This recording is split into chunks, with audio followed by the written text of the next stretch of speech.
తాకట్టులో ఉన్న బంగారాన్ని విడిపించి ఆ రోజు ఆన్లైన్ ధరకే కొంటుంది కొమ్మూరి గోల్డ్. లోకల్స్ అహోబిలం ప్రాంతంను డెవలప్ అవ్వాలని అందరూ కోరుకోవడం వేరు, ఆ కోరుకోవడం పక్కన పెట్టి దాని గురించి ఏదైనా చేయడం వేరు.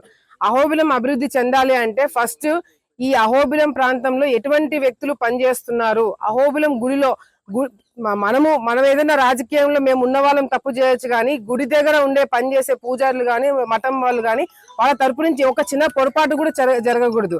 అటువంటిది ఒక సిఇఓగా పనిచేస్తున్న వ్యక్తి తీసుకున్న నిర్ణయాల వల్ల ఈరోజు అహోబిలం ప్రాంతంలోనే కాకుండా ఈరోజు ఆలగడ్డలోనే అటు భూమా వర్గాన్ని గంగుల వర్గాన్ని రోడ్డు మీదకి తీసుకొచ్చి కొట్లాడే విధంగా చేసుకునే పరిస్థితి ఈరోజు ఆ సిఇఓ తీసుకురావడం జరిగింది. నేను ఆ రోజు అహోబిలంలో కూడా నేను పెట్టిన ప్రెస్ మీట్ చాలా స్పష్టంగా సిఇఓ చేస్తున్న అక్రమాలు కావచ్చు, అవినీతి కావచ్చు, లేకపోతే అతని మీద ఆల్రెడీ కేసులు ఉన్నాయి. నేనేదో కొత్తగా ఆయన మీద విమర్శలు చేసేది ఏం లేదు. రాంచీ కోర్టులోనే ఆయన మీద క్రిమినల్ కేసు, చీటింగ్ కేసులు ఉన్నాయని కదా నేను బయట పెట్టినాను. దానికి ఆయన స్పందించకుండా మాజీ ఎమ్మెల్యేగా పనిచేసిన ఒక వ్యక్తి ఈరోజు అతను వచ్చి సిఇఓకి వత్తాసు పలుకుతూ లేదు అతను ఏం తప్పులేదు, అతను క్లీన్ చిట్ అని చెప్పి ఈయన క్లీన్ చిట్ ఇవ్వడం ఏంది? ఈయన క్లీన్ చిట్ ఇవ్వడానికి గంగుల బ్రిజేందర్ రెడ్డి ఎవరు చెప్పడానికి సిఇఓ తప్పు లేదని? సిఇఓ మీద ఆల్రెడీ అబ్స్కాన్ కేసులు ఉన్నాయి. అతను పర్మనెంట్ అబ్స్కాన్ కోర్టే డిక్లేర్ చేసింది. ఆ చేసిన వ్యక్తిని ఎట్లా వెనుకేసుకుని వస్తున్నాడు అని చెప్పి మాత్రమే మేము అడగడం జరిగింది. ఈ రోజు అవినీతి ఎవరు చేశారు, అక్రమాలు ఎవరు చేశారు, ఎవరు చేయడం వల్ల ఈ రోజు వాళ్ళు ప్రతిపక్ష హోదా కూడా లేకుండా ఇళ్లలో కూర్చున్నారని మనం అందరం కూడా చూస్తున్నాం. నిజంగా అంటే నేను ఇన్ని సంవత్సరాల నుంచి అవినీతి, అక్రమాలు, ఘోరాలు, నేరాలు చేస్తుంటే ప్రజలు నాకు ఎందుకు ఓట్లేస్తారు? ఇంతమంది నా మీద కక్ష కట్టినారు. ఎన్నికలకు ముందు ఎంతమంది నేను ఓడిపోవాలని చెప్పి పార్టీలు మరి ఇబ్బంది పెట్టడానికి చూశారు. సో ఇవన్నీ కూడా పక్కన పెట్టి ప్రజలు నమ్మి ఓట్లు వేశారంటే దానికి అర్థమే భూమా కుటుంబం పైన నా మీద ఉన్న నమ్మకంతో ఓట్లు వేసినారు.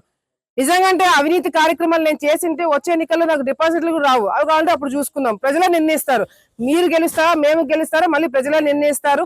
మీరు అవినీతి చేశారా, నేను అవినీతి చేశారా అనేది కూడా ప్రజలు నిర్ణయం తీసుకుంటారని చెప్పి సందర్భంగా తెలియజేసుకుంటాం.